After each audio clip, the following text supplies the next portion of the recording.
तो हमने देखा था रिपीटिंग डेसिमल्स को हम रैशनल नंबर्स के फॉर्म में कैसे कन्वर्ट करते हैं। इसी की एक अल्टरनेटिव मेथड है या फिर इसे शॉर्ट ट्रिक बोल सकते हैं। लेट से हमने किसी भी रिपीटिंग डेसिमल को मैंने rational number P by Q के फॉर्म में कन्वर्ट किया। पी क्या है, न्यूमरेटर, और क्यू क्या है, डिनोमिनेटर। तो बेसिकली न्यूमरेटर और डिनोमिनेटर क्या होंगे? न्यूमरेटर और डिनोमिनेटर, न्यूमरेटर क्या होगा, जो भी जितनी भी डिजिट्स होंगी इन द डेसिमल पार्ट में, माइनस जितनी भी रिपीटिंग डिजिट होंगी डेसिमल पार्ट में, माइनस जितनी भी नॉन रिपीटिंग डिजिट्स होंगी डेसिमल पार्ट में। सो न्यूमरेटर क्या हो जाएगा, all the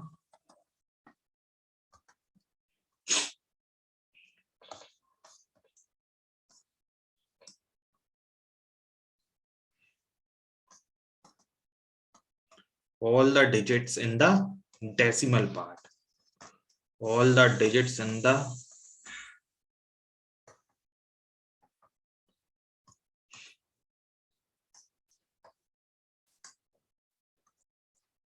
decimal part of the given recurring decimal minus all the digits, all the non recurring digits, मतलब जो रिपीट नहीं हो रही है, on the non recurring digits in the decimal part. सिर्फ हमें डेसिमल पार्ट ही कंसीडर करना है, इन द डेसिमल पार्ट। तो ये तो हो जाएगा हमारा न्यूमरेटर, जो भी रैशनल नंबर का न्यूमरेटर ये हो जाएगा। और डिनोमिनेटर क्या हो जाएगा, डिनोमिनेटर हो जाएगा हमारा basically number of nines equal to number of repeating digits, number of nines equal to number of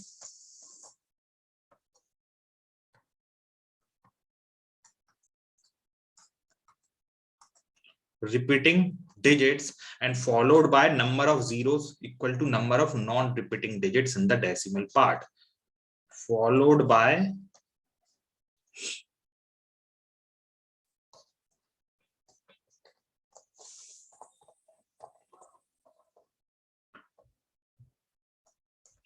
number of zeros equal to number of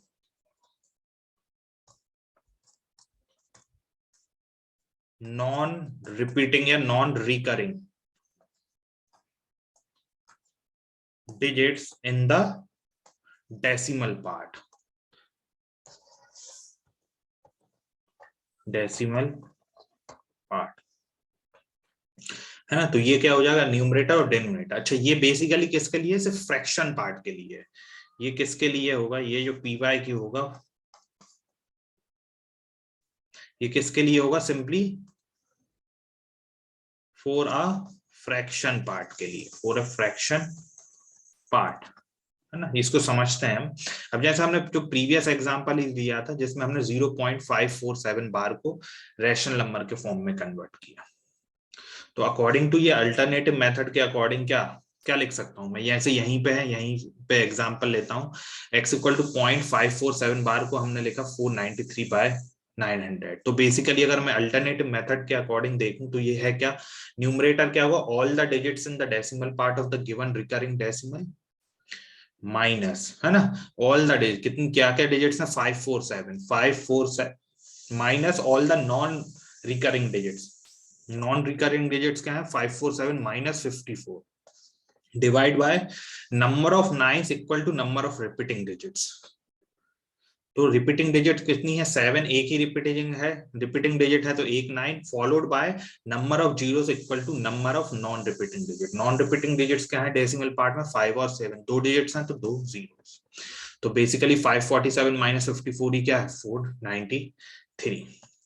तो इस तरह से हम इस अल्टरनेटिव मेथड से हम क्या इजिली हम एक ही लाइन में क्या कर सकते हैं, सॉल्व कर सकते हैं। जैसे वो कुछ एग्जांपल्स लेते हैं उनसे और समझते हैं, इसको सारे एग्जांपल्स को हम अल्टरनेटिव मेथड से ही सॉल्व करेंगे। जैसे फॉर एग्जांपल यदि मेरे पास है 0.48 बार, तो इसको मैं क्या लिख सकता हूं, क्या डेसिमल पार्ट में जो भी जितनी भी डिजिट्स हैं डेसिमल पार्ट में, all the digits in the decimal part, that is क्या क्या है, 4 4 एंड 8 है, minus all the all the minus all the non repeating digits. Non repeating digit क्या है 4 है, तो 48 माइनस 4 डिवाइड बाय क्या हो जाएगा number of nines equal to the repeating digits. Repeating digits कितनी है, एक ही है 8 है, तो एक 9 और non repeating digits followed by number of zeros equal to non repeating digits. Non repeating digits भी एक ही है, वो क्या है 4 है, तो एक 0, तो ये क्या होगा 44 बाय 90 है ना। और इसको फर्दर सिंप्लीफाई करूंगा तो क्या होगा 22 बाय 45। सिमिलरली और एग्जांपल्स लेते हैं, जैसे यदि मेरे पास है, हमने एक क्वेश्चन एक डेसिमल पार्ट लिया था 0.82 बार, इसे हमने क्या किया था कन्वर्ट किया था PYQ में। अल्टरनेटिव मेथड से अगर हम देखें, शॉर्ट ट्रिक से देखें, तो ये क्या हो जाएगा नंबर डेसिमल पार्ट में नंबर ऑफ डिजिट्स जो होंगी वो लिखेंगे 8 और 2 है, माइनस जो भी नॉन रिपीटिंग डिजिट होगी 8 डिवाइड बाय 9 लिखेंगे। 9 एक ही डिजिट रिपीट हो रही है 2, तो एक बार 9 followed by number of zeros equal to the number of non repeating digit in the decimal part. तो एक ही डिजिट नॉन रिपीटिंग है 8, तो एक 0। तो बेसिकली यहां से क्या होगा 82 माइनस 8 इज 74 बाय 90, 74 बाय 90। और अगर हम जो हमने पहले हमने जो कैलकुलेट किया था वहां पे भी अगर आप देखोगे, वहां पे हमने लिया था 0.82 बार लिया था, तो यहाँ पे मैंने 0.8, वहां पे मैं हमने जब किया था 0.82 बार लिया, तो बेसिकली मैंने यहाँ पे 0.82 बार है ना, वहां पे क्या था 8 और 2 दोनों के ऊपर बार था। ठीक है, यहाँ से हम फर्दर हम इसको सॉल्व करेंगे, फर्दर सिंप्लीफाई करेंगे। 2 से 2 फैक्टर है तो 2 से कैंसिल करेंगे, तो 2 3 6 7 बाय 45, तो ये लिख सकते हैं।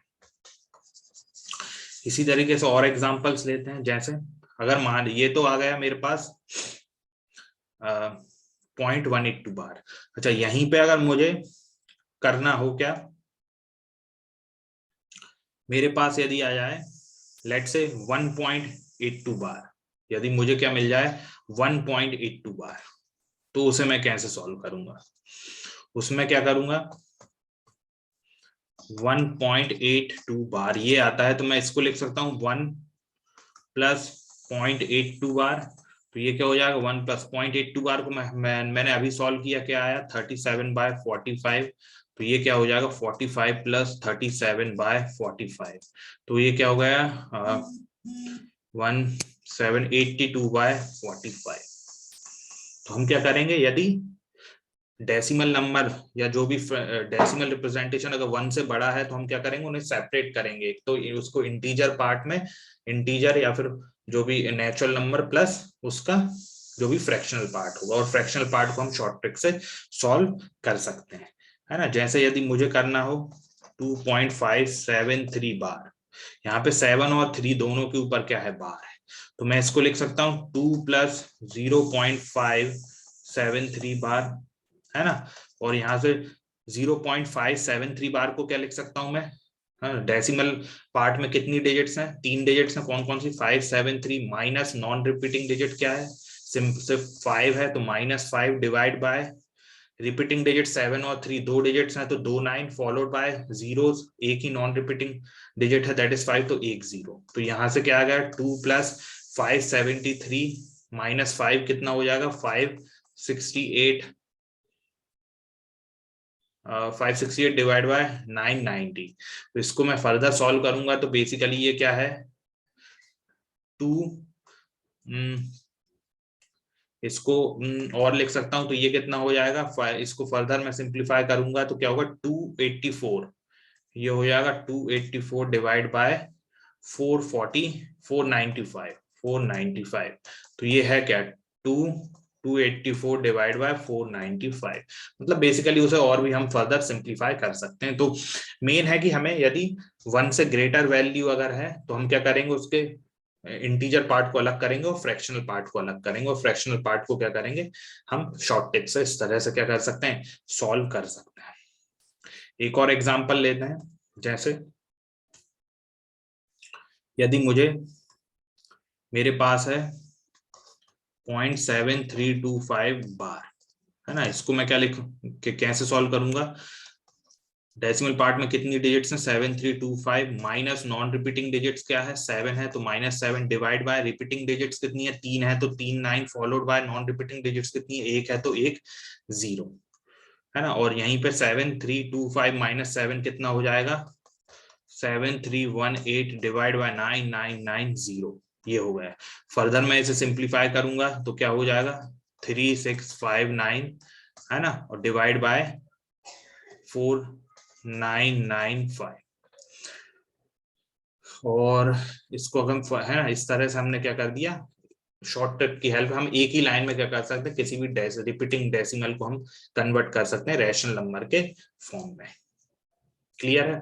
अच्छा, हमने हमने देखा डेसिमल नंबर्स में, हमने कुछ रिपीटिंग डेसिमल्स देखे जिसमें जो डिजिट्स थी वो कैसी थी, उन डिजिट्स में क्या था, सारी डिजिट्स का डेसिमल पार्ट में रिपीटिंग नहीं थी, है ना, सारी डिजिट्स नहीं थी रिपीटिंग। जैसे हमने ये एग्जांपल भी किया, यहाँ पे 7 रिपीटिंग नहीं है लेकिन 3 to 5 रिपीटिंग है।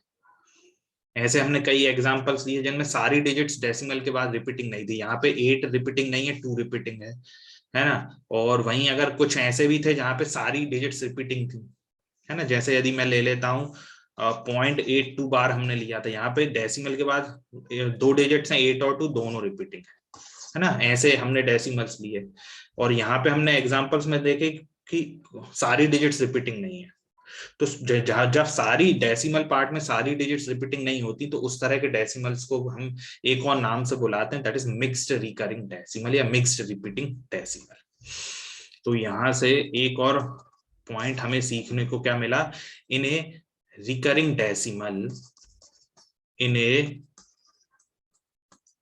Recurring decimal, if all the digits in the decimal part, if all the digits in the decimal part are not repeating or not recurring, then it is called a mixed recurring decimal. Then it is called a mixed recurring decimal. उसे हम क्या कहते हैं, mixed recurring decimal. जैसे 1.82 बार, ये क्या है, एक मिक्स्ड रिकरिंग डेसिमल है। 3.549 बार, ये क्या है, मिक्स्ड रिकरिंग डेसिमल है। 0.34 बार, ये भी क्या है, मिक्स्ड रिकरिंग डेसिमल है ना। जब किसी भी रिकरिंग डेसिमल में सारी डिजिट्स डेसिमल पार्ट की रिपीटिंग ना हो तो उसे हम बोलते हैं मिक्स्ड रिकरिंग डेसिमल। तो यहाँ से हमने समझा मिक्स रिकरिंग डेसिमल के बारे में समझा। उसके बाद हमने शॉर्ट ट्रिक देखी या फिर अल्टरनेटिव मेथड देखी, किसी भी रिपीटिंग डेसिमल को हम कैसे हम उसके फ्रैक्शनल पार्ट में कन्वर्ट कर सकते हैं। क्लियर है? हाँ, तो अब हम देखते हैं एग्जाम्पल 7, हम देखते हैं एग्जाम्पल 7 क्या है। अच्छा, जो अभी हमने जो एक जो क्वेश्चन किया था, ये एग्जाम्पल 6 था। ये जो था, ये जो सॉल्व किया था, ये क्या था, एग्जाम्पल नंबर 6, जिसमें हमें 0.547 बार को कन्वर्ट किया था रैशनल नंबर। अब हम देखते हैं एग्जाम्पल 7। एग्जाम्पल नंबर 7, एग्जाम्पल 7 क्या कहता है, एग्जाम्पल 7 कहता है फाइंड द, एग्जाम्पल 7 है हमें decimal representation, find the decimal representation of 1/11, first part है। तो बेसिकली क्या है, फाइंड द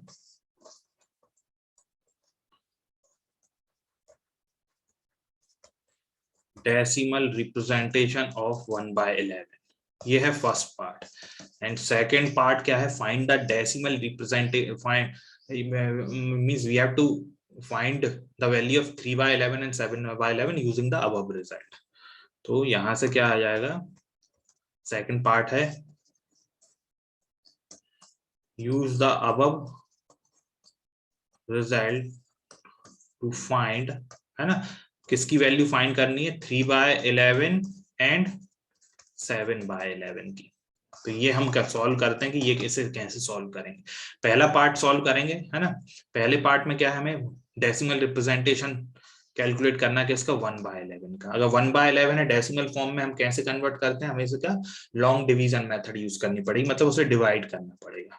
ठीक है, तो मैं डिवाइड करता हूँ 1 को 11 से, क्योंकि 1 से 11 से 1 तो डिविजिबल है नहीं, क्योंकि क्या है 1 छोटा है 11 से। तो मैं क्या करूंगा, एक डेसिमल पॉइंट लूंगा और एक 0 ऐड करूंगा। अगेन 10 क्या होगा, 11 से डिविजिबल नहीं है, क्योंकि 10 क्या है, न्यूमरेटर स्मॉलर देन डिनोमिनेटर है।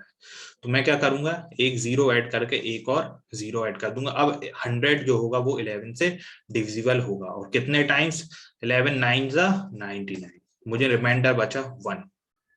क्लियर है। उसके बाद जैसे ही रिमाइंडर 1 बचा, again 1 is not divisible by 11, तो मुझे क्या करना पड़ेगा, एक और 0 क्या लेना पड़ेगा, बोरो करना पड़ेगा। तो यहाँ पे 0 ऐड करके यहाँ पे एक 0 मैंने बोरो किया। क्लियर है। अगेन जो होगा 10 क्या होगा, जैसे एक 0 करके बेसिकली मैं क्या लिख सकता हूँ, 100 को क्या लिख सकता हूँ, 0 0 0 0 इस तरह से। तो मैंने क्या किया, एक 0 ऐड करके यहाँ पे 2 0 मैंने क्या किए, बोरो किए। और 11 9 अगेन 99, अगेन मुझे 1 रिमाइंडर, सेम रिमाइंडर, अगेन मैं क्या करूंगा, एक और क्या करूंगा, 2 0 बोरो करूंगा, अगेन 9 टाइम्स 99। और अगेन मैं देख रहा हूँ कि रिमाइंडर क्या आ रहा है, 1, हमेशा क्या आ रहा है, 1 आ रहा है, 1 1 1 1 रिमाइंडर आ रहा है। तो 1/11 क्या होगा हमारा, 0.090909 एंड सो ऑन। तो ये क्या होगा, रिमाइंडर सेम आ रहा है, हमने देखा था कि रिमाइंडर रिपीट करे तो वो नंबर, उसका नंबर क्या होगा, वो रिपीटिंग डेसिमल हमें देगा, वो नंबर हमें क्या देगा, रिपीटिंग डेसिमल देगा, है ना। तो यहां से बेसिकली मुझे 1/11 क्या मिल गया, 0.09 बार, 0.09 बार। तो ये क्या है हमारा रिपीटिंग डेसिमल मिल गया, नॉन टर्मिनेटिंग एंड रिपीटिंग। ये हमने निकाल लिया 1/11। अब हमें क्या निकालना है, बी पार्ट में क्या करना है, यूजिंग दिस हमें बी पार्ट को सॉल्व करना है। बी पार्ट में हमें 3/11 और 7/11 की वैल्यू कैलकुलेट करनी है। ठीक है, तो 3/11 को मैं लिख सकता हूँ 3 इंटू 1/11, और 1/11 मैंने अभी कैलकुलेट किया 0.09 बार। फर्दर 3 से मल्टीप्लाई करूंगा तो क्या होगा, ये है क्या, 9 9 9 3 9 3 जा कितना हो जाएगा, 27। तो 9 3 या 27, बेसिकली मुझे मिल जाएगा 0.27 बार। क्लियर। वैसे इसका एक और पार्ट क्या है कि 7/11 को क्या लिख सकता हूं मैं, 7/11 को 7 इंटू 1/11, और 7 इंटू 1/11 अभी कैलकुलेट किया तो 0.09 बार। और 7 9 जा कितने होते हैं, 7 से अगर मैं मल्टीप्लाई करूंगा तो क्या हो जाएगा, ये हो जाएगा 7 इंटू 7 9 63, तो ये हो जाएगा 0.63 बार। तो ये वैल्यू आ गई। हमने पहले 1/11 को लॉन्ग डिवाइड करके लॉन्ग डिवीजन से हमने कैलकुलेट किया, फिर इसी रिजल्ट को यूज करके हमने 3/11 और 7/11 कैलकुलेट किया। 3/11 और 7/11 हम पूरा लॉन्ग डिवीजन से भी कैलकुलेट करेंगे तो यही वैल्यू आएगी। क्लियर है। ठीक है, अब आगे बढ़ते हैं। हाँ, अब हम आगे बढ़ने से पहले कुछ समझते हैं कि बेसिकली यदि मेरे पास मैं कोई पॉजिटिव इंटीजर है, पॉजिटिव इंटीजर जो कि क्या है, एक परफेक्ट स्क्वायर है, परफेक्ट स्क्वायर है, यदि उसे मैं डिवाइड करता हूं किसी भी प्राइम नंबर से, यदि कोई पॉजिटिव इंटीजर है जो कि क्या है, परफेक्ट स्क्वायर है, उसे मैं किसी प्राइम नंबर से डिवाइड करता हूं तो वो क्या हो, यदि वो उससे कंप्लीटली डिविजिबल है, यदि वो उससे कंप्लीटली डिविजिबल है, तो इसका मतलब क्या होगा, वो अंडर रूट ऑफ उस पॉजिटिव इंटीजर का जो अंडर रूट होगा वो भी क्या होगा, कंप्लीटली डिविजिबल होगा उस सेम प्राइम नंबर से। जैसे फॉर एग्जांपल 36 क्या है, एक पॉजिटिव इंटीजर, परफेक्ट स्क्वायर है 36, किसका परफेक्ट स्क्वायर है, 6 का। तो 36 को यदि मैं 3 क्या है, प्राइम नंबर है, हमें पता है 36 है, यदि 36 एक परफेक्ट स्क्वायर 3 से एक प्राइम नंबर से कंप्लीटली डिविजिबल है, तो अंडर रूट ऑफ 36 भी क्या होगा, 3 से कंप्लीटली डिविजिबल होगा। हमें पता है अंडर रूट ऑफ 36 क्या होता है, 6 डिवाइड बाय 3, और 6 भी क्या होता है, 3 से कंप्लीटली डिविजिबल होता है। एक और परफेक्ट स्क्वायर लेता हूँ, 25 परफेक्ट स्क्वायर है। 6 किसका, 36 किसका परफेक्ट स्क्वायर था, 6 का। 25 किसका है, 5 का। यदि 25 को मैं किसी भी प्राइम नंबर 5 से डिवाइड करता हूं और वो उससे यदि कंप्लीटली डिविजिबल है, तो अंडर रूट ऑफ 25 भी क्या होगा, उस सेम प्राइम नंबर 5 से क्या होगा, डिविजिबल होगा। क्लियर है। यदि मैं परफेक्ट स्क्वायर 25 को 3 से डिवाइड करता हूँ, 3 क्या है, एक प्राइम नंबर है, लेकिन यहाँ पे 25 3 से डिविजिबल नहीं है ना, हम डिवाइड करेंगे तो हमें रिमाइंडर 0 नहीं मिलेगा। तो इसका मतलब क्या है कि उसका अंडर रूट ऑफ 25 भी क्या होगा, 3 से डिविजिबल नहीं होगा। तो बेसिकली मैं क्या स्टेटमेंट कह रहा हूं, यदि कोई परफेक्ट स्क्वायर है वो किसी प्राइम नंबर से डिविजिबल है, तो उसका स्क्वायर रूट भी उस परफेक्ट स्क्वायर का, उस पॉजिटिव इंटीजर का क्या होगा, उस प्राइम नंबर से डिविजिबल होगा। क्लियर है। तो यहीं से मैं क्या कहता हूं,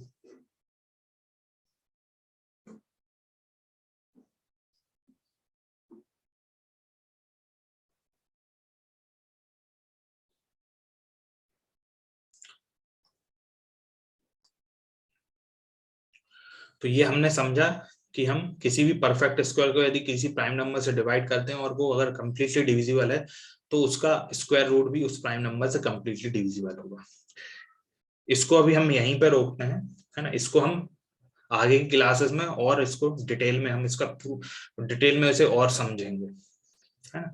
तो फिलहाल हम आगे बढ़ते हैं।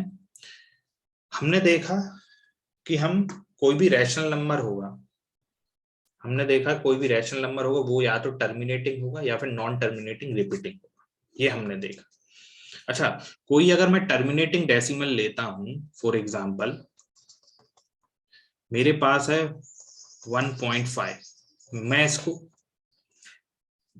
ये टर्मिनेटिंग नंबर है, टर्मिनेट हो रहा है, इसको लिख सकता हूं मैं 15/10। अच्छा, 15/10, 10 को मैं लिख सकता हूँ 5 × 2, इसका प्राइम फैक्टराइजेशन करूंगा तो 5 × 2। क्लियर। अच्छा, मेरे पास यदि 0.85 है, तो 0.85 को क्या लिख सकता हूँ, 85 डिवाइड बाय 100। क्लियर। और 100 को क्या लिख सकता हूँ, 10 स्क्वायर। अगेन मैं 10 को क्या लिख सकता हूँ, 5 × 2 होल स्क्वायर। तो यहां से क्या आ गया, 85/5 स्क्वायर इंटू 2 स्क्वायर। अच्छा, कोई और नंबर लेता हूँ 1.325, इसको मैं क्या लिख सकता हूँ, 1325 डिवाइड बाय 1000। और यहीं से 1000 को क्या लिख सकता हूँ, 10³ और 10³ को ही क्या लिख सकता हूँ, 2 × 5 होल क्यूब। तो यहां से मुझे क्या मिल गया, 2³ × 5³ एंड सो ऑन। इसका मतलब क्या है, इसका मतलब क्या है, यदि मैं किसी भी टर्मिनेटिंग नंबर को यदि मैं p/q के फॉर्म में लिख रहा हूं, तो उसका जो डिनोमिनेटर आ रहा है वो क्या आ रहा है, डिनोमिनेटर जो आ रहा है वो 2 की पावर m × 5 की पावर n के फॉर्म में कुछ आ रहा है। तो मैं यहां से मैं क्या कह सकता हूं, यहां से मैं एक स्टेटमेंट लिखने जा रहा हूं कि यदि किसी भी रैशनल नंबर का डिनोमिनेटर को यदि हम एक्सप्रेस कर सकें 2 की पावर m × 5 की पावर n के फॉर्म में, तो वो जो रैशनल नंबर होगा वो क्या होगा, एक टर्मिनेटिंग डेसिमल होगा, टर्मिनेटिंग डेसिमल। ओके। तो यहां से मैंने एक स्टेटमेंट लिखा,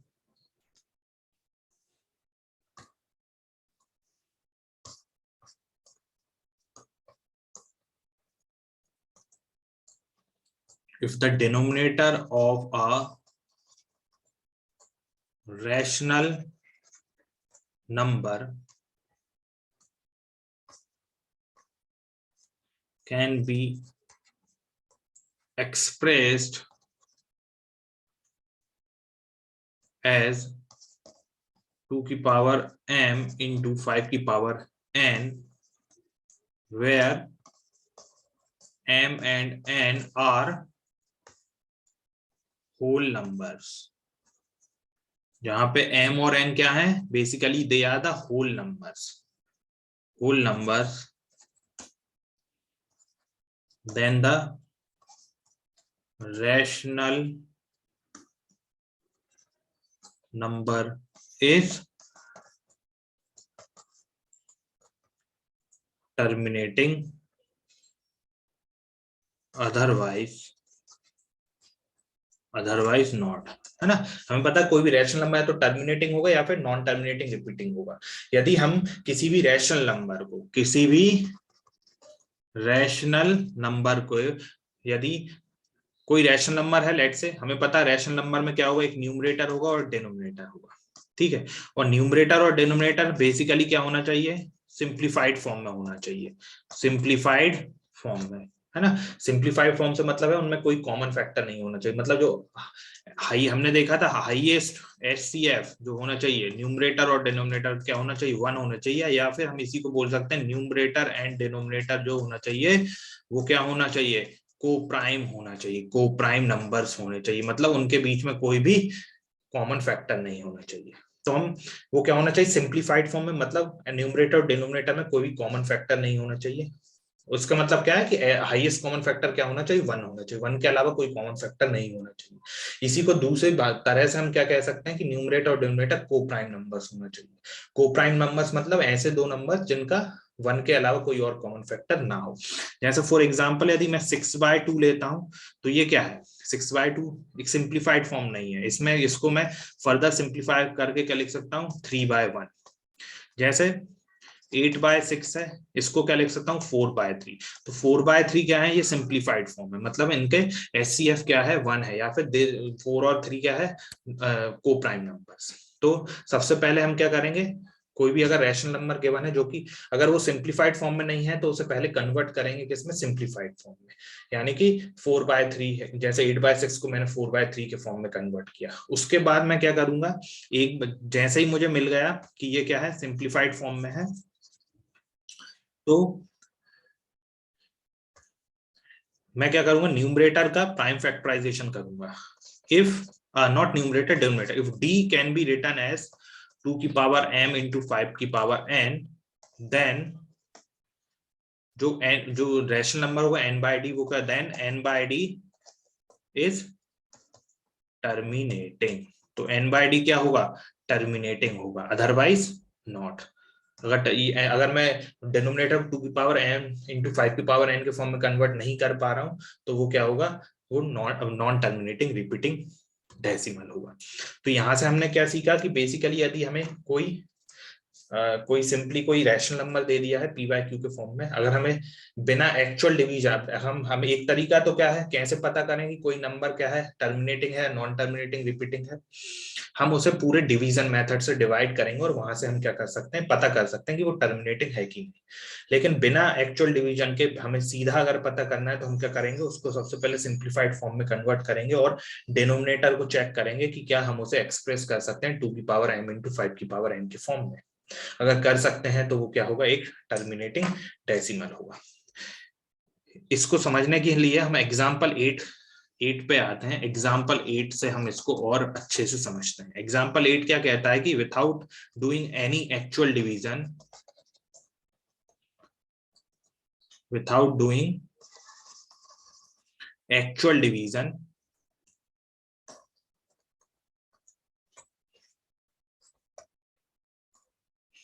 find whether each of the following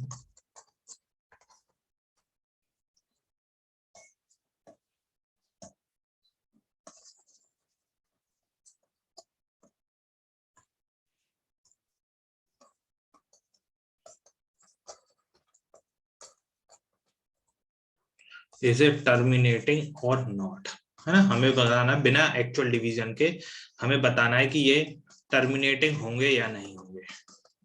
तो 17/50, 7/8 एंड थर्ड वन है 23/72।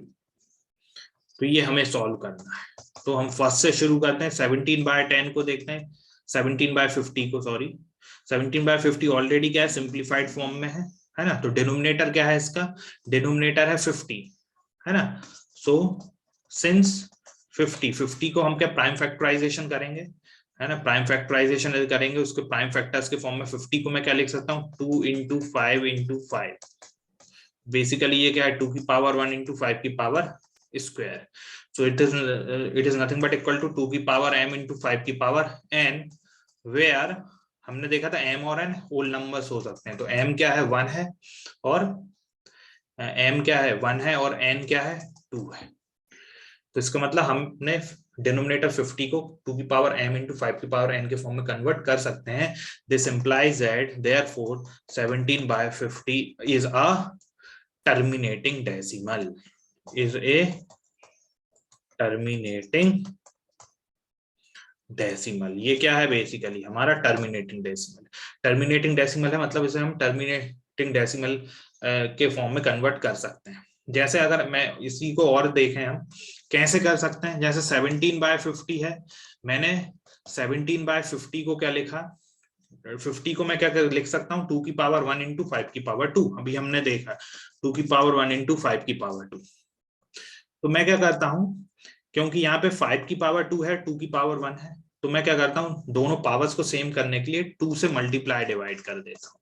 जैसे ही मैं 2 से मल्टीप्लाई डिवाइड करूंगा तो यहाँ 2 स्क्वायर, यहाँ 5 स्क्वायर, तो ये न्यूमरेटर होगा 34, डिनोमिनेटर हो जाएगा 5 इंटू 2 होल स्क्वायर, यानी 34/10 होल स्क्वायर। तो ये होगा 34/100, बेसिकली 0.54। तो 17/50 क्या है, 0.54 है। तो टर्मिनेटिंग डेसिमल में कन्वर्ट करूंगा डेसिमल फॉर्म में, तो वो क्या होगा, टर्मिनेटिंग मिलेगा, और क्या होगा 0.54। तो इसीलिए यहाँ पे जरूरी नहीं है कि m और n हमेशा सेम ही आए। जैसे यहाँ पे m1 आया है, n2 आया है, लेकिन हम फिर भी हम क्या कर सकते हैं, बस होना क्या चाहिए, वो 2 और 5 आना चाहिए। 2 और 5 के फॉर्म में हम रिप्रेजेंट कर देते हैं, प्रोडक्ट के फॉर्म में। हो सकता है m की वैल्यू 0 हो, वो भी पॉसिबल है, क्योंकि m और n क्या होने चाहिए, होल नंबर। m की वैल्यू अगर 0 भी है तो भी हम क्या करेंगे, 2 से मल्टीप्लाई डिवाइड करके हम उसे डिनोमिनेटर को 10 के फॉर्म में कन्वर्ट करके हम उसको टर्मिनेटिंग नंबर कैलकुलेट कर सकते हैं। क्लियर है। तो इस तरह से 17/50 क्या हुआ है हमारा टर्मिनेटिंग। अब नेक्स्ट हम देखते हैं 7/8। 7/8 बेसिकली है क्या, 7/8 के को अगर मैं देखूंगा, यहाँ पे डिनोमिनेटर क्या है 8, तो 8 को मैं क्या लिख सकता हूँ, 2 इंटू 2 इंटू 2, तो ये क्या है 2 क्यूब। बेसिकली इसी को मैं क्या लिख सकता हूँ, 2 क्यूब इंटू 5, 0, 5 की पावर 0 भी क्या होगा, 1 होगा, मैं लिख सकता हूँ। तो मैंने इसको कन्वर्ट कर दिया किस फॉर्म में, 2 की पावर m इंटू 5 की पावर n के फॉर्म में, जहां पर m क्या है 3 है और n क्या है 0 है। तो अगर मैंने इस डिनोमिनेटर को मैं 2 की पावर m इंटू 5 की पावर n के फॉर्म में कन्वर्ट कर सकता हूं, तो इसका मतलब क्या है, 7/8 इज अ टर्मिनेटिंग डेसिमल। तो ये है क्या, बेसिकली टर्मिनेटिंग डेसिमल। तो हमने यहाँ पे देखा n की वैल्यू 0 आ रही, मतलब यहाँ पे 5 हमें मिल ही नहीं रहा है, लेकिन फिर भी हम क्या कर सकते, फिर भी एक इसको हम टर्मिनेटिंग डेसिमल, टर्मिनेटिंग नंबर है ये, क्यों है, इसको हम ट्राई करते हैं कन्वर्ट करना। 7/8 है, 8 को मैंने क्या लिखा, 2 क्यूब, ठीक है। अब बेसिकली अब मुझे क्या चाहिए, नीचे 10 बनाना है, तभी मैं इजिली क्या कर सकता हूँ, उसे टर्मिनेटिंग में कन्वर्ट कर सकता हूँ। तो मैं क्या करता हूँ, मैं 5 क्यूब से मल्टीप्लाई डिवाइड कर देता हूँ। तो जैसे ही मैं 5 क्यूब से मल्टीप्लाई डिवाइड करूंगा, तो मुझे क्या मिलेगा, ऊपर मिलेगा 7 इंटू 125 डिवाइड बाय, नीचे मिलेगा 2 इंटू 5 होल क्यूब। तो ये क्या मिल गया है, 7, 35, 3, 14, 17, 1, 875 डिवाइड बाय 10 क्यूब, और 10 क्यूब क्या होता है 1000, तो बेसिकली ये है क्या 0.875। तो 7/8 क्या है 0.875, जो कि एक टर्मिनेटिंग नंबर है। इसीलिए कंक्लूजन क्या है पूरे लर्निंग का, लर्निंग क्या है इससे, कंक्लूजन ये है कि कोई भी अगर रैशनल नंबर गिवन है, सबसे पहले हमें चेक करना है कि वो सिंप्लीफाइड फॉर्म में है कि नहीं। जैसे ही वो हमें मिला कि हाँ ये सिंप्लीफाइड फॉर्म में है, तो हम क्या करेंगे, डिनोमिनेटर चेक करेंगे, उसका प्राइम फैक्टराइजेशन करेंगे, मतलब उसे product of factors, prime numbers के प्रोडक्ट के फॉर्म में लिखेंगे, ठीक है। और चेक करेंगे कि क्या हम उसे 2 की पावर m इंटू 5 की पावर n के फॉर्म में लिख सकते हैं क्या नहीं। जैसे ही हमने देखा कि हाँ मैं इसे 2 की पावर m इंटू 5 की पावर n के फॉर्म में लिख सकता हूँ, जहां पे m और n होल नंबर्स में से कुछ भी हो सकता है, whole numbers, they are whole numbers. अगर मैं उन्हें एक्सप्रेस कर सकता हूँ डिनोमिनेटर को 2 की पावर m इंटू 5 की पावर n के फॉर्म में, then such rational number is a terminating decimal, otherwise not. ये हो गया सेकंड। अब आते हैं हम थर्ड पार्ट पे। तो थर्ड पार्ट क्या है हमारा? थर्ड पार्ट है 23/72 बेसिकली 23/72। अब हमें देखना है 23/72 इटसेल्फ क्या है, सिंप्लीफाइड फॉर्म है, ठीक है। तो 72 को मैं क्या लिख सकता हूँ? 72 का यदि मैं प्राइम फैक्टराइजेशन करेंगे तो हमें पता है प्राइम फैक्टराइजेशन कैसे करते हैं। हम क्या करते हैं, प्राइम फैक्टराइजेशन का मतलब क्या है कि मैं किसी भी नंबर को उसके प्राइम फैक्टर्स के प्रोडक्ट के फॉर्म में लिखूं। तो मैं इसे प्राइम फैक्टराइजेशन करता हूं, तो सबसे छोटे प्राइम नंबर से चेक करता हूं 2 से।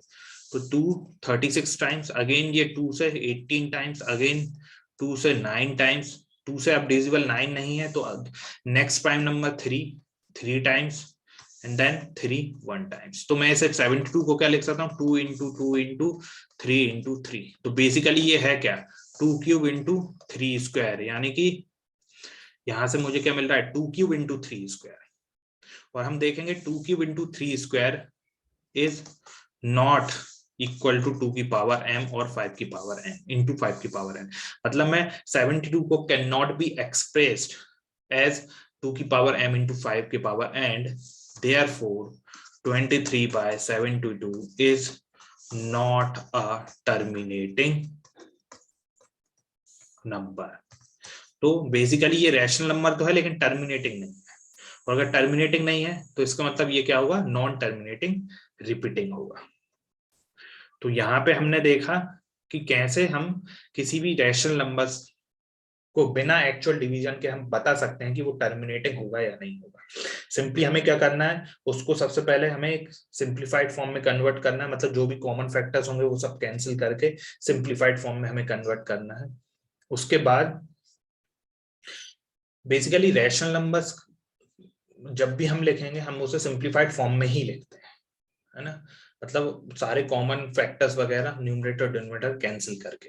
तो ये कहना भी नहीं चाहिए कि सिंप्लीफाइड फॉर्म में कन्वर्ट करो, ऑलरेडी यदि कोई रैशनल नंबर है मतलब वो सिंप्लीफाइड फॉर्म में ही होना चाहिए। तो सबसे पहले हम देखेंगे सिंप्लीफाइड फॉर्म में है कि नहीं। जैसे सिंप्लीफाइड फॉर्म में आया उसका डिनोमिनेटर को चेक करेंगे whether it can be expressed in 2 की पावर m into 5 की power m, if it is, और देन यदि हम उसको 2 की पावर m into 5 की पावर n के फॉर्म में एक्सप्रेस कर पा रहे हैं, then it is a terminating decimal, otherwise not.